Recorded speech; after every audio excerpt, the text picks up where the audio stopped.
Chapter 4. The Road Through the Forest.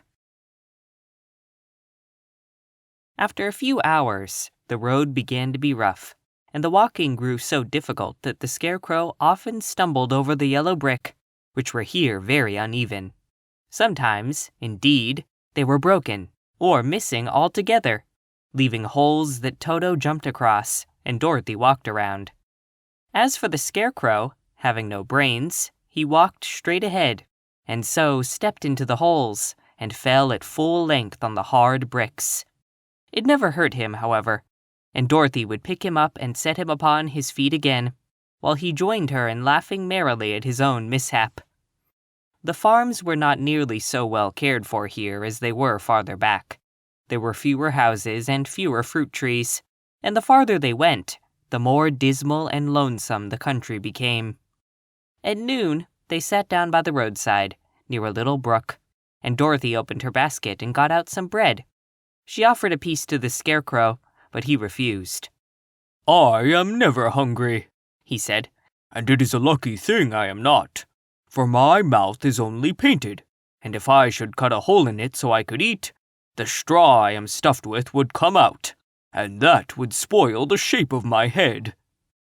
Dorothy saw at once that this was true, so she only nodded and went on eating her bread. "Tell me something about yourself, and the country you came from," said the Scarecrow, when she had finished her dinner. So she told him all about Kansas, and how gray everything was there, and how the cyclone had carried her to this queer land of Oz. The Scarecrow listened carefully, and said, "I cannot understand why you should wish to leave this beautiful country and go back to the dry, gray place that you call Kansas." "That is because you have no brains," answered the girl. "No matter how dreary and gray our homes are, we people of flesh and blood would rather live there than in any other country, be it ever so beautiful. There is no place like home." The Scarecrow sighed. "Of course I cannot understand it," he said. "If your heads were stuffed with straw, like mine, you would probably all live in the beautiful places, and then Kansas would have no people at all. It is fortunate for Kansas that you have brains." "Won't you tell me a story while we are resting?" asked the child. The Scarecrow looked at her reproachfully and answered, "My life has been so short that I really know nothing whatever. I was only made day before yesterday. What happened in the world before that time is all unknown to me. Luckily, when the farmer made my head, one of the first things he did was to paint my ears, so that I heard what was going on. There was another Munchkin with him, and the first thing I heard was the farmer saying, 'How do you like those ears?' 'They aren't straight,' answered the other. 'Never mind,' said the farmer. 'They are ears just the same,' which was true enough. 'Now I'll make the eyes,' said the farmer. So he painted my right eye, and as soon as it was finished, I found myself looking at him and at everything around me with a great deal of curiosity, for this was my first glimpse of the world. 'That's a rather pretty eye,' remarked the Munchkin who was watching the farmer.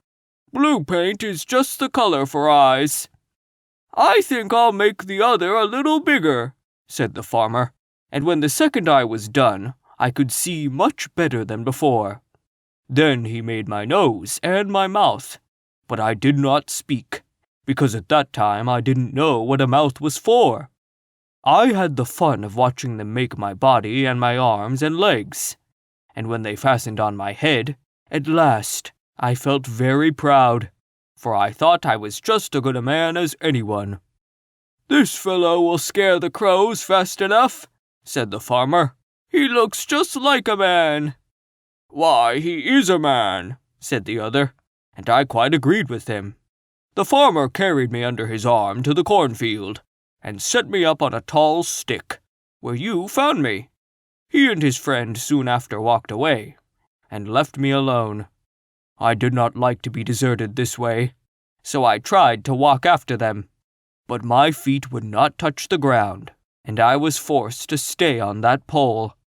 It was a lonely life to lead, for I had nothing to think of, having been made such a little while before.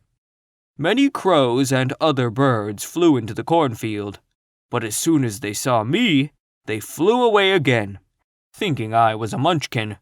And this pleased me, and made me feel that I was quite an important person. By and by an old crow flew near me, and after looking at me carefully, he perched upon my shoulder and said, "I wonder if that farmer thought to fool me in this clumsy manner. Any crow of sense could see that you are only stuffed with straw." Then he hopped down at my feet and ate all the corn he wanted. The other birds, seeing he was not harmed by me, came to eat the corn too, so in a short time there was a great flock of them about me. I felt sad at this, for it showed I was not such a good scarecrow after all. But the old crow comforted me, saying, "If you only had brains in your head, you would be as good a man as any of them, and a better man than some of them. Brains are the only things worth having in this world, no matter whether one is a crow or a man." After the crows had gone, I thought this over, and decided I would try hard to get some brains. By good luck, you came along and pulled me off the stake, and from what you say, I am sure the great Oz will give me brains as soon as we get to the Emerald City. "I hope so," said Dorothy, earnestly, "since you seem anxious to have them." "Oh yes, I am anxious," returned the Scarecrow. "It is such an uncomfortable feeling to know one is a fool." "Well," said the girl, "let us go," and she handed the basket to the Scarecrow. There were no fences at all by the roadside now, and the land was rough and untilled. Towards evening, they came to a great forest, where the trees grew so big and close together that their branches met over the road of yellow brick. It was almost dark under the trees, for the branches shut out the daylight, but the travelers did not stop and went on into the forest. "If this road goes in, it must come out," said the Scarecrow. "And as the Emerald City is at the other end of the road, we must go wherever it leads us." "Anyone would know that," said Dorothy. "Certainly. That is why I know it," returned the Scarecrow. "If it required brains to figure it out, I never should have said it." After an hour or so, the light faded away, and they found themselves stumbling along in the darkness. Dorothy could not see at all, but Toto could, for some dogs see very well in the dark, and the Scarecrow declared he could see as well as by day. So she took hold of his arm, and managed to get along fairly well. "If you see any house, or any place where we can pass the night," she said, "you must tell me, for it is very uncomfortable walking in the dark." Soon after, the Scarecrow stopped. "I see a little cottage at the right of us," he said, "built of logs and branches. Shall we go there?" "Yes, indeed," answered the child. "I am all tired out." So the Scarecrow led her through the trees until they reached the cottage, and Dorothy entered, and found a bed of dried leaves in one corner. She lay down at once, and with Toto beside her, soon fell into a sound sleep. The Scarecrow, who was never tired, stood up in another corner, and waited patiently until morning came.